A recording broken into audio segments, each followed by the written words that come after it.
Like a man is who you are, and nobody can take that from you. Nobody can define that for you. The person that says you have to make a certain amount to be a man is a person that's not qualified to speak on what manhood is. Manhood is walking in a room and looking at your child and not having to say a word, and your child sit down when they've been jumping around with mom all day long. Man is being able to go somewhere. So this is definitely one of the coolest episodes we've done so far. Instead of being at home where we normally record, we were at the I Heart Barbershop in Atlanta.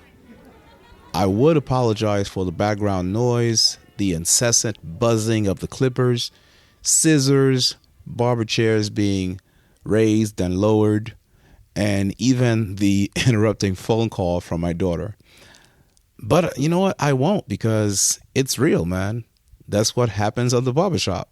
We were invited by the 100 Black men of South Metro Atlanta as they gathered at this barbershop to get a fresh cut and just chop it up.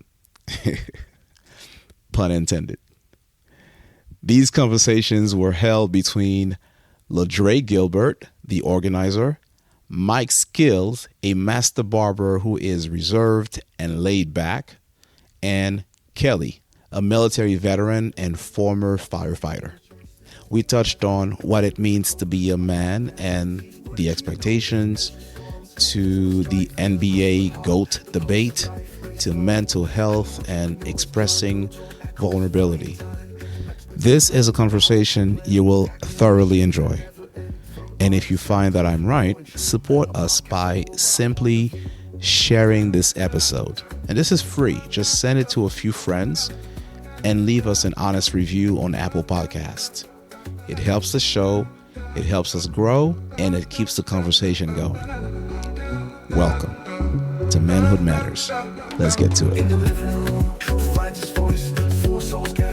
A choice, speak of life's great news, sugar to coat. From a black man's lens, each word a keynote. Mental storms, physical strife, hustling hard, the pulse of life, race love, and entrepreneurs climb real talk, echoes of fine time, experts and friends, a powerful blend, tackling issues that never end. From our perspective, raw and true, a podcast for all but our point of view.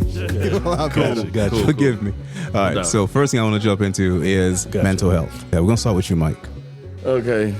Well, with mental health, man, the barbershop helped me, and I don't see it help other people. Like, I don't see people come in here and open up about things they want to tell their family, friends, stuff like that. So Dre said it earlier, too. It's about picking the right barber. Yeah. Because that's true.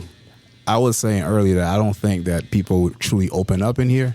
Because I know I've been reserved. I've gone to a barbershop and I kind of hold my tongue. I'll say certain things that are funny that I can share, but I don't want to be embarrassed.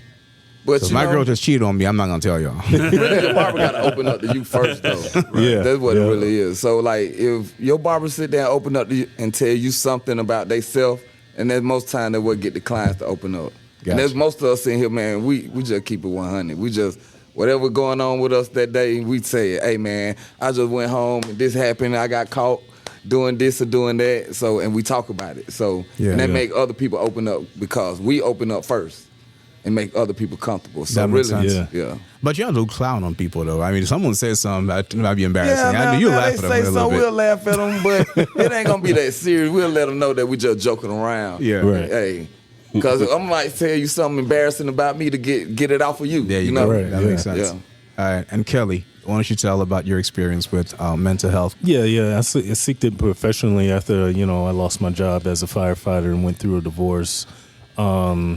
I think it's very important to have a professional go-to where you could just let everything out, and then focusing on a person that looks like you too. I think that is an important aspect of choosing a therapist, because you want to feel comfortable. Just like going into a barbershop, they look like you, and that they went through some similar issue that you went through. So hearing it from them, it makes you feel more comfortable. Like, okay, it's not the end of the world. I can move forward on X, Y, and Z.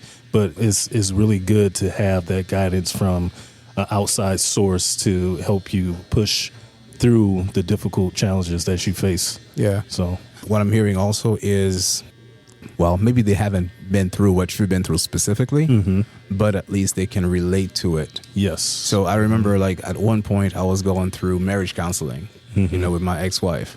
I knew I was right. Right. Absolutely. So of course we are. Hey, that's what I'm saying. Yeah. So what I wanted to do was to make sure I was like, look, I want a woman To tell her she's to wrong. step in, and I wanted to deal with just a black woman at the time. We went through a couple, and I went to a black woman, then we went to a white lady. But at the end of the day, nothing helped because we weren't supposed to stay together. But I do understand that mindset because today I could talk to any professional.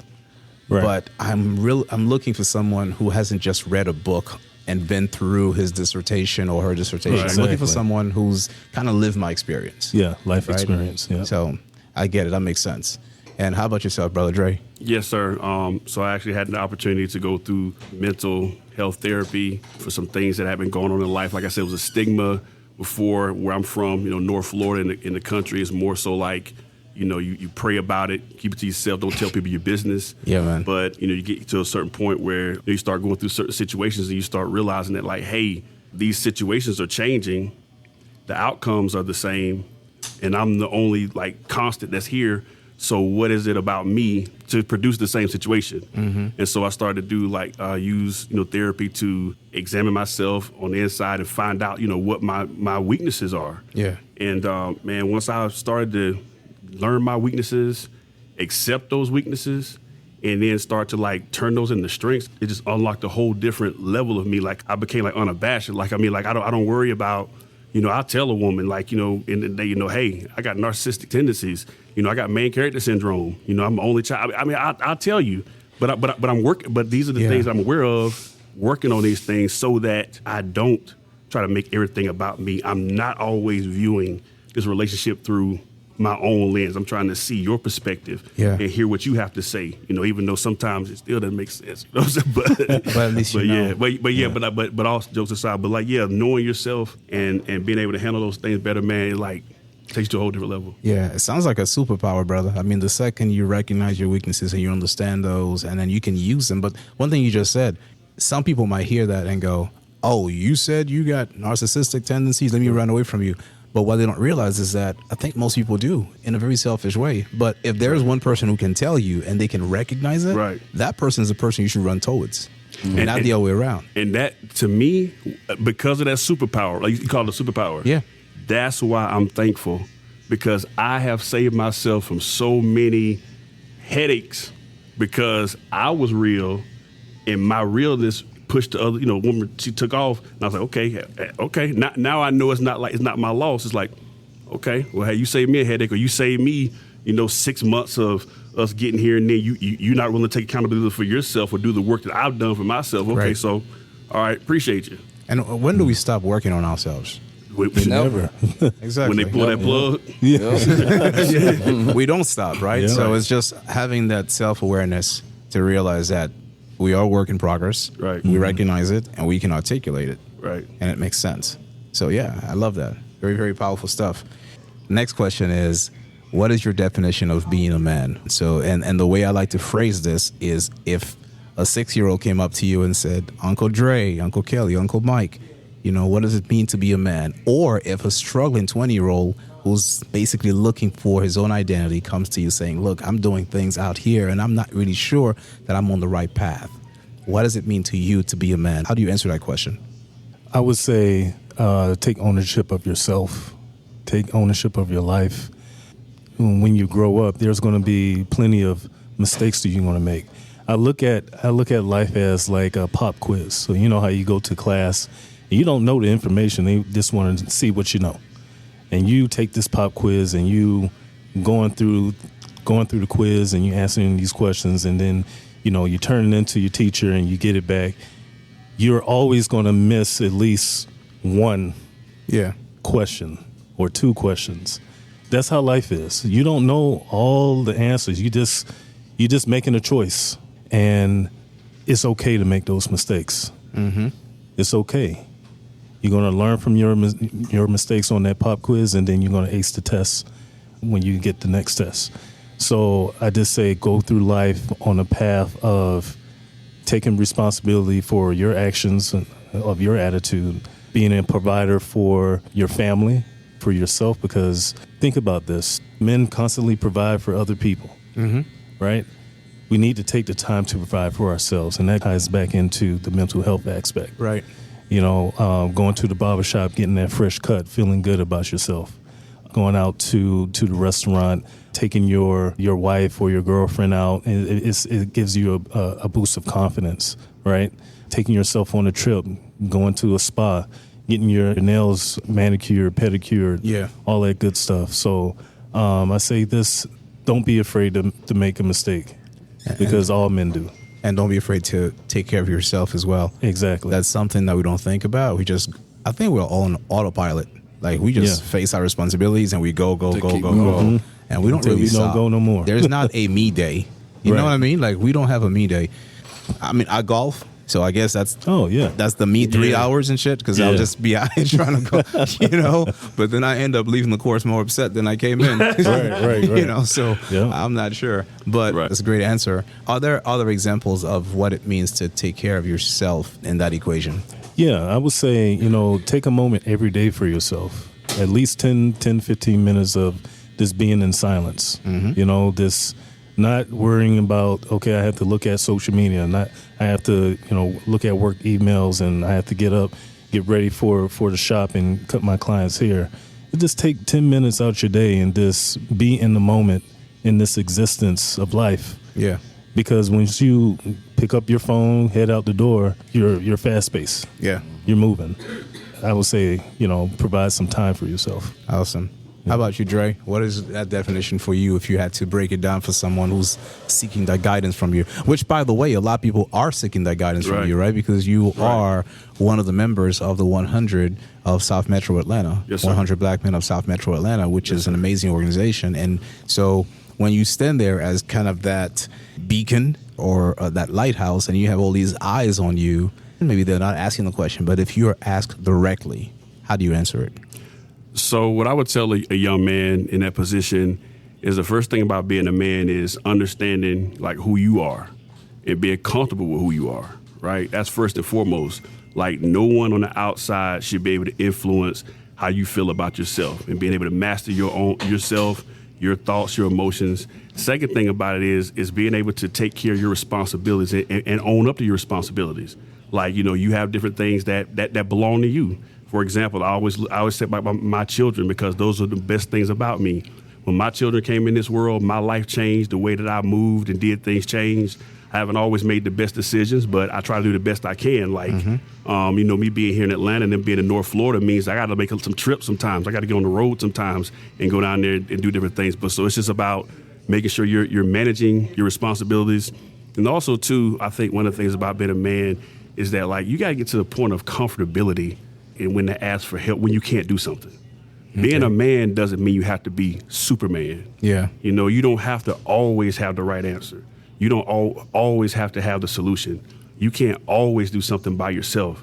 It's okay to ask for help. It's okay to look around and resources and say, hey, what can help me get to where I need to go, and being okay with that. And I want to make sure my son understands that you can try to do things on your own, like the proverb says. If you want to go by yourself. If you want to go far, take somebody with you. And so those are the type of things I think that really, truly capture the essence of a man. Yeah. And I think some of the best minds, the most accomplished people on this planet are people who had help. Right. Yeah. How about you, Mike? What's your definition of a man? Accepting challenges and understanding wins and failures. If you winning all the time, you don't really understand defeat. Yeah. You just know win. But when you understand defeat, you know how to win and understand the win that you're going through in life. Yeah. So accepting your challenges and taking them forward. How about when it comes to our financial expectations in terms of the outside world looking in? Can you be a man making $60K a year, $65K a year? Can you be a man in today's society and make that kind of money when social media has made it super popular that you're not even a man unless you're making $150, $200K a year? Don't ask me out. Don't talk to me, right? And all that other stuff. So what are your thoughts on that? Like, who came up with that? I think there's honestly, I don't know. I'm not a conspiracy. came out of nowhere. I'm not a conspiracy theorist, but I believe there's some crazy person playing puppeteer. Social conditioning. You know, exactly. Yeah. Who's sitting there behind the scenes, just destroying society. And there's this gender war, right? Men versus women really was not even a real thing. Right. But it gets clicks. But unfortunately, there's a subset of the population. There's a group of people who believe it. Because I've seen it way too many times. I've seen too many people not just women say it, but men put that pressure on themselves. Or you could have a great job, you know. Maybe your calling is to be a school teacher. Right. As far as we are concerned, as far as men are concerned, the expectation is you make a certain amount of money. Can you be a man? Can you provide making $65K? I feel like you could be a man at any class level, lower class, middle class, higher class. And it all depends on what your goals are in life. What is your purpose? Some men's purpose is not to be a millionaire. Some men's purpose is to have and raise a family of 3 and just have a nice job as a school teacher and have a firefighter, right. Have some time to spend with his family, and that's it. Have, little vacations here and there, because life is short. You busy trying to get to that $1 million, and you're missing all of your life getting there. Stroke out. Yeah, you struck out. So, I say at any tier level, you can be a man. As long as you step up to the plate and take responsibility and be a beacon of light for the people or the men coming after you. So, Gotcha. Dre, what are your thoughts? All right. I've been at both spectrums. Like, I've been, a millionaire. And like I told you guys before, I've been living in my car. I've been on both sides. You've done it all. I said both sides of that fire, right? Yeah. But here's the thing. Whether I had money in my pocket and could fly anywhere in the world I wanted to go, or whether I was at McDonald's trying to scrape some change together to get a double cheeseburger, I was a man. Like, a man is who you are, and nobody can take that from you. Nobody can define that for you. The person that says you have to make a certain amount to be a man is a person that's not qualified to speak on what manhood is. Manhood is walking in a room and looking at your child and not having to say a word, and your child sit down when they've been jumping around with mom all day long. Man is being able to go somewhere and just command respect. Man is opening the door. Man is sitting with your back not facing the door so that you see what's going on. Yep. Man is making sure when you walking with your woman, you putting yourself between her and cars that are coming. Or when strangers are coming, you position yourself so if something were to go wrong, she has a way. I remember one time I was on a date and a lady had her door open and she was sitting in the car, and I kind of like cornered her in the car. She was like, "Oh, wow, you kind of." I said, "No, I'm putting myself in a position. I'm focused on you. If somebody comes from behind me, if something happens to me, you have time to now get away. Yeah. I'm positioning myself between you and danger." You see, that's a man. That's being a man. Even Yeah, knowing that, sometimes a man knows when to be quiet. Sometimes a man knows when nothing has to be said at all. And I think that's one of the biggest lessons that I've learned 40 plus is like, you don't always have to speak up. You don't always have to be seen. You don't always have to get your point across. Sometimes you just recognize a fool is a fool, and you don't want to confuse anybody as to which one is which, and you just let them talk and you just say, okay, fine. Right. And so, but I think that the essence of a man can't be defined by anyone except for who you are as a man as carrying the essence. Powerfully said, Ladre. That's what's up, brother. Yeah. I got a question. I want maybe just one sentence from each of you. Okay. What lies were you told growing up about manhood? I'll say it. Men can't cry. Yep. Hell shit. Like my dad, I only see my dad cry twice. Yeah. He had hernia surgery, and he was trying to get up out of bed, and he wasn't boohoo crying, but I see the tear fall down his face because he was in pain. And then when his mom died, he cried. Other than that, I never seen my dad. My mom passed away. He didn't cry. His dad passed away. He didn't cry. That's how tough he was. I didn't see him cry. Yeah. I think that crying is essential. Yeah. Like you have to release it. Yeah. Because if you don't, it's gonna come out one way or another. Like you said, stroke, heart attack, aneurysm. It's gonna come out. So you have to get that emotion out. Yeah. How about you, Kelly? Growing up, I had two parents as police officers. My uncle, he told me to, when you're out in the community, you have to put on this almost like a mask.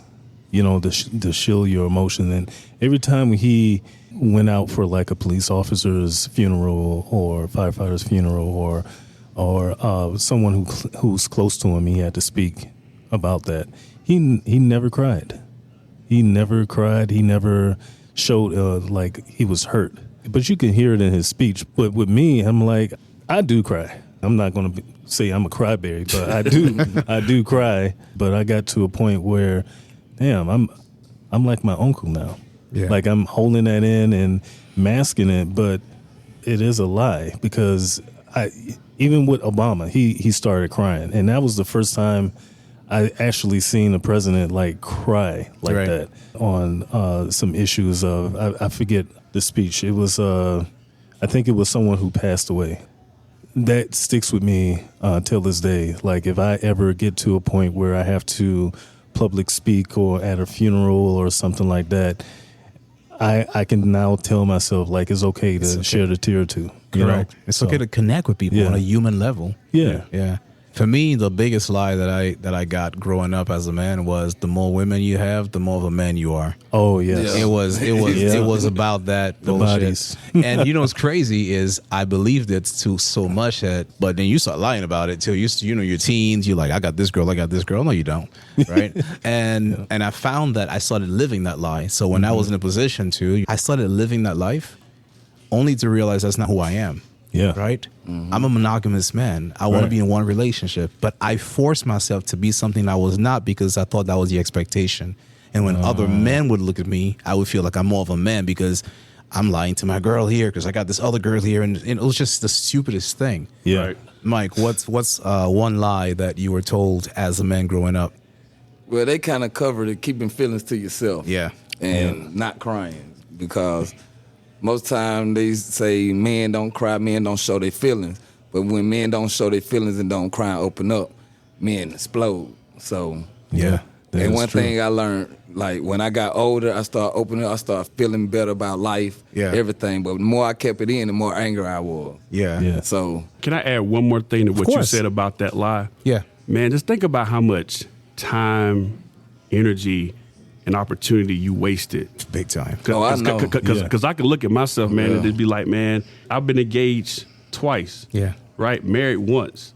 And because of that thought process was a big contributing factor to, why I'm not married now and how I had to go back and reset and understand like the energy transfer. Like it's more than just, like you sleeping with these women. Yeah. The energy transfer and what you're giving up, man. That's And true. so you had to go back and definitely hit a reset on that lie. Yeah. Because that's definitely a lie. I started having start kids at 16. Yeah. I mean, think about the way we treat our young boys versus our daughters. I have both boys, sons, and daughters. Right. There is something that is still a double standard that is, it's an implicit bias, and it's in me. And what I mean is I'm a lot more protective of my daughters. Right. It's just that I'm less concerned. So still there's something left in me, if that makes sense. Right. You know what I mean? Where I still feel like men can get away with certain things that women can. So I still have that lie that I'm telling myself, and I have to learn to, I guess I need some deprogramming about that lie that we talk about. Deprogramming. That's a good word. Well, about That's an episode in that, itself, I follow bro. my son too. Hey, both of them. Oh, yeah? Daughter and son. Because I want to see how my son conduct himself as a man while he out on his date. Right That's on. what's up. And so I want to tell him I ain't gonna let him know I'm there, but when he get home, I'm gonna let him know how he conduct himself. Oh, Yeah. Now he knows. Right on. Yeah. That's right on. That's really good because I didn't even think about doing that. Kudos to you, brother. It would not be a barbershop if we did not talk about the GOAT. Yes, sir. So it ain't funny that we'll say who's the GOAT and no one has to question which sport we're talking about. Nope. Nope. Yeah. Already know. which sport. Hey, Already we go know. straight We to already basketball. know. Going basketball. LeBron. Why LeBron? He's an all-around player and an all-around person. So that's why I don't see all three of them play. Mm-hmm. But when it came to LeBron, he was more visual with the things he did and stuff like that. And on the basketball court, he could play almost all 5 positions. So He's a freak athlete, bro. yes, and that's why I Yeah, give him he the is. GOAT. Yeah. It's very hard to argue that point. Yeah. Yeah. But I know somebody will. Go ahead, Dre. What made you guys think that I would? So like Mike, so we're blessed to have been in that generation to be able to see all 3 play. Yeah. So like and so when I think of the GOATs, I think of Michael Jordan, I think of Kobe Bryant, and I think of LeBron James. And for a while, I would make that argument for LeBron James only because, LeBron James was born to be what he is. Yes. Like, he was given all the gifts to be what he is. He came out the womb to be what he is. Mike had to work at it. Kobe had to work at it very hard. But LeBron was as long as he did what he was supposed to do, he was going to do that. And so I was watching him, and like you, I was like, you know what, man, I see Mike and Magic. I just see it all, the complete basketball player. But that one thing, man, it was an all-star game where I think it was like at the end of the game, and it was like Kobe was like begging LeBron, like, take the last shot. Come on, come at me. Come at me. Come at me. I saw it. And he just like, he didn't. And at that point, I had to go back and like, wait a minute, And the Last Dance didn't do any favors to the other side. But I think at the end of the day, man, like, I watched Michael Jordan night after night after night after night get to a certain point in the game and Mike be like, you know what, F it.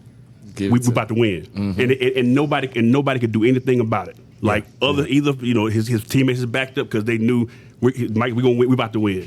And so just watching somebody control that to that level of the game, Kobe was like almost there. Like he was almost there, but I didn't quite see him get to like that level. LeBron has won, and he's gotten the records, and he's gotten the points and those type of things, but he just didn't have that killer, that dog, animalistic, like, I'm going to destroy you. Kobe had it, but Mike just had a whole different aspect. And so, like, that's why I'm going to always say Michael Jeffrey Jordan, not just because he's my frat brother, but I really, truly believe that Michael Jordan is the greatest basketball player to ever play the game, man. Yeah. And LeBron was always interesting with his size, as impressive as he is as a human specimen, right? That he's not going to say he's soft, but he's not as tough as the other guys were. Yeah. It's almost like you kind of like are glad that he isn't. Because if LeBron had that mentality Mike had or had Kobe had, bro, man, the league. That's what I'm saying. Right. It would be. Let's say he had that Karl Malone toughness in him. Yeah. It would have been over. Yeah. It would have been a whole, How about you, Kelly? Hey, Kobe. Yeah. Kobe all the way. And like you said, that killer-ass game he had, man, he came to the game to play. Yeah. And that was it. To me, it's a question of impact more off the court than it was on the court. Right. Mm-hmm. So in that sense, to me, on a personal level, it was Kobe. Mm-hmm. I've always admired Kobe. I've, listened to the lectures and watched the interviews. And, as an entrepreneur and someone who's always aspiring to better myself, I always look to him. If you told your son, hey, look at this person, it wouldn't be a bad example. No. Right? I feel the same way about LeBron for social issues and things like that. But as far as the game itself, I'm going to be with you, Dre. I'm going to say it's got to be Mike, man. Yeah. Because there was something about me showing up and watching those games in the 90s. I'm watching the game. You get a certain level of excitement that I just don't get today. I don't care who I'm watching. Right. I don't even watch basketball until the playoffs begin. Right. Like, that's kind of where I'm at today. Maybe deep in the playoffs, like conference finals. Exactly. Right. That's what I'm watching. But bro, like one more thing really quick. I know we got to move on, but I just wanted to say I've been waiting on this conversation, man. But like when you start looking at like Mike's opponents, the way they talk about him, like how they feared him, like how they had names for him, how like the psychological warfare, they had to prepare themselves when he came into town. No, Mike can't take. Yeah, he took me out to dinner one time and he came back and busted us for 45. No, I ain't going out to dinner with you no more. No, I'm not going to play golf. Like you had to stay away from him until the off season because he was just that competitive, That's right? right. But like, and then I see cats disrespect LeBron, man, on the court. Nobody could do that to Kobe, right? Yeah. So I give him that. But in that documentary where they were talking about the Redeem team and Kobe Bryant, like everybody had gone out to party the night before, and like everybody was coming in at 4:00, and Kobe was like lacing them up, getting ready to go to the gym at 4:00 when they would come back in from the club. That's right. It took me to a whole nother different level of respect for Kobe Bryant. Yeah. Exactly. Speaking of legacy, what is one habit you're trying to build that would support a legacy that you're trying to create? So what I'm doing now is I'm being more cognizant of how I am with my finances, because the legacy that I want to live for my kids and for other people is not going to say solely, but it's based a lot in financial things. And so I'm being cognizant about how I spend my money, how I invest, what my dollar does for me, how can I put my dollar to work. And so I'm just being more cognizant in the way that I spend a dollar so that, down the line, my children have something that I'm leaving to them, as well as, preparing for my grandkids as well. That's what's up. Yeah. One habit, Kelly. I would say, or even a mindset, or principle rather, a principle that you're now adopting, or a habit. proper planning prevents piss poor performance. Let's go. 12 P's. Yeah. So when you properly plan, you show up on time, there's a sense of respect, right?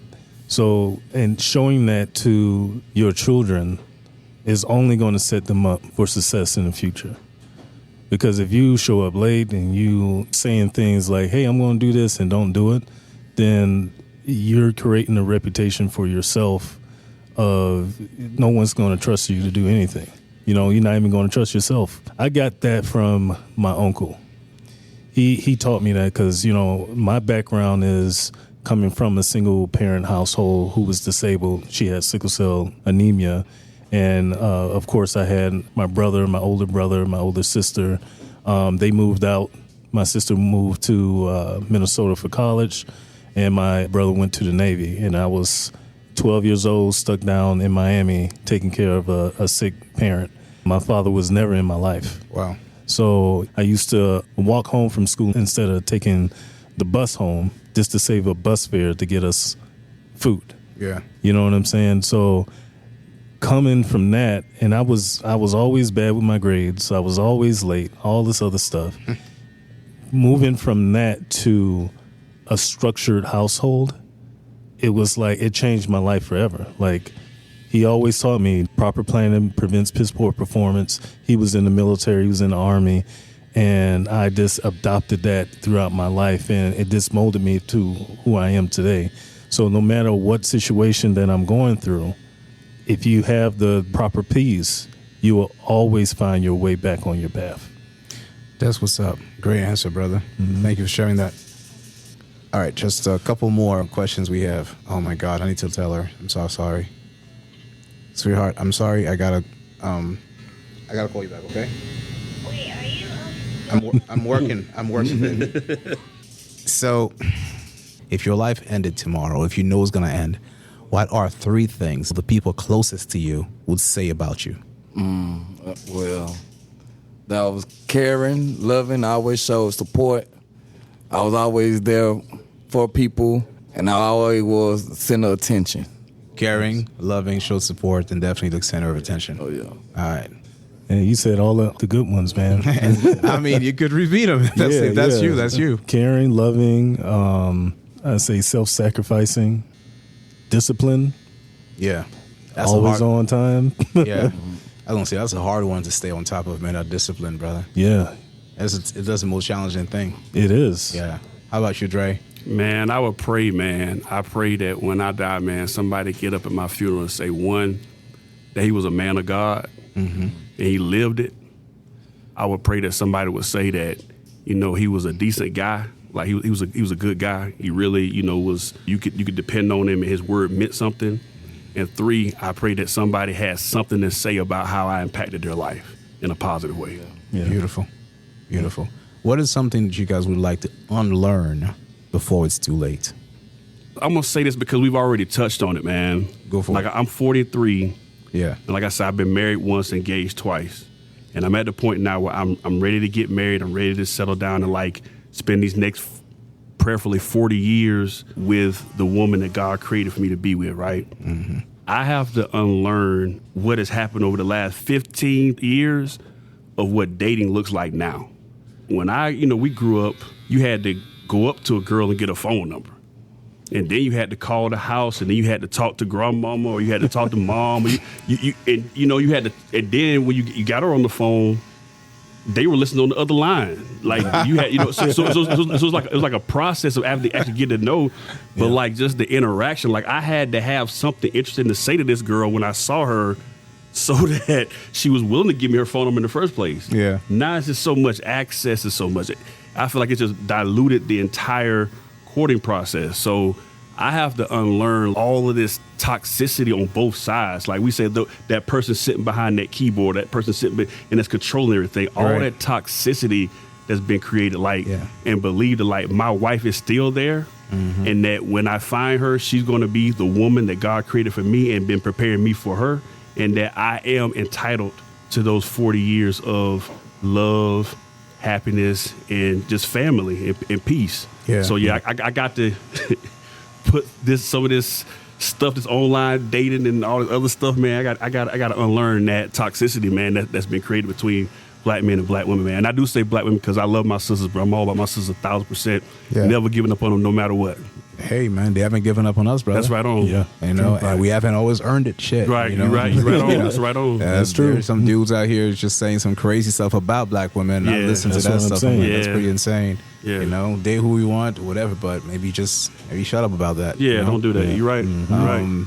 But yeah, I feel like there's a puppeteer, whether it's on purpose, but you know what? Stupidity catches on. An individual is intelligent. A group of people is usually pretty stupid.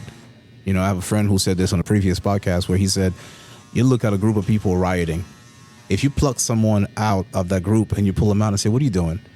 More likely to be like, yeah, you're right. That shit's stupid. You know? Right. Right. But in the group, they're going crazy. Right. Right. So there's like this puppeteer, and I don't know if it's one person or however the agenda started, but now it's so much, like you said, so much access where it's so easy to propagate nonsense. Right. Right. So they created this idea of there's a war between men and women. From talking about roles, Yep. from talking about the expectation, about the whole, do you make enough money? What's the standard for certain people, et cetera, et cetera. And it doesn't really make a whole lot of sense. And Right. it's stopping some good quality people getting together. My wife said this on a podcast. She said, your soulmate said hi to you 2 years ago. Right? But you were too busy looking for that dude who's 6 feet tall. Right. So you missed it. Right. Right. So, or whatever it is, or you missed it because he was only making $50,000 at a time, right? That was then. You don't know his growth and his path, Right. right? So there's a lot of that going on. So I like what you say when you talk about just unlearning, but it's really watching just what people are putting out there right now into the ether, and you just have to maybe unlearn, but also block it all out. All right, anybody else? Well, I'm already married, so. But for the ones that's out there, like every pretty face is not the one. It's 1,000 of them out there, but all because they have a pretty face doesn't mean that you have like this fantasy of if we get this sexy woman and we get with them, we have these expectations of, yeah, they're gonna do this for me, they're gonna be there for me, they're gonna do this for me, but we have to guard ourselves when it comes to that. Because, yeah, they look good and everything, but do they make you feel good? You know what I'm saying? Yeah. So, yeah. What's a final message? Keeping in mind that this is Barbershop Banter. What are we missing, Mike? Goals in life, yeah, that's really where I try to get people, man, set their goals to get out here, man, live life, love yourself, man, create new things to do. Don't stay just in the box. So most time when people come in here, I'm just trying to make them venture out to new things, because new things open up your mind to better things. I appreciate that, brother. So something that I do traditionally on the show is on the outro, we have one of us. We normally flip a coin when I'm home in the studio. We flip a coin, and whoever loses out of the four of us is the person who has to read the outgoing message, right? Okay. That'd be easy. Right. You got to read the outgoing message doing an impersonation of someone. So whether you could be Denzel, you could be Kevin Hart, you could be The Rock. I don't care who you are. You could be Michelle Obama, you could be Barack. Okay. You know? Hey, Oh, man. if I get big, I try my best. I just do it. Oh, yes, what's up? Hey, why not? I'll try to do Denzel. You want to do Denzel? I'm going to try it. All right, go for it, man. I like that. Fellas, today wasn't just about fades and fresh cuts. It was about getting a trim on your pride, a shape up on our purpose, and a little off the top of the weight we carry around every day. We laugh, we challenge each other, we got real, And that's what brotherhood is about. Remember, vulnerability ain't weakness, leadership ain't loud, and manhood is about showing up for your people even when you're still figuring it out for yourself. So whatever you're in, whether it's a barbershop, boardroom, or porch, speak your truth. Lift another brother up, and never forget, this is Manhood Manners. Yeah, baby. Let's go, man. Yes, sir. Yes, sir. Yes, I sir. tried. Hey, I'm not no Chadwick Boseman. Appreciate you, fellas. Appreciate you, fellas. Y'all gonna be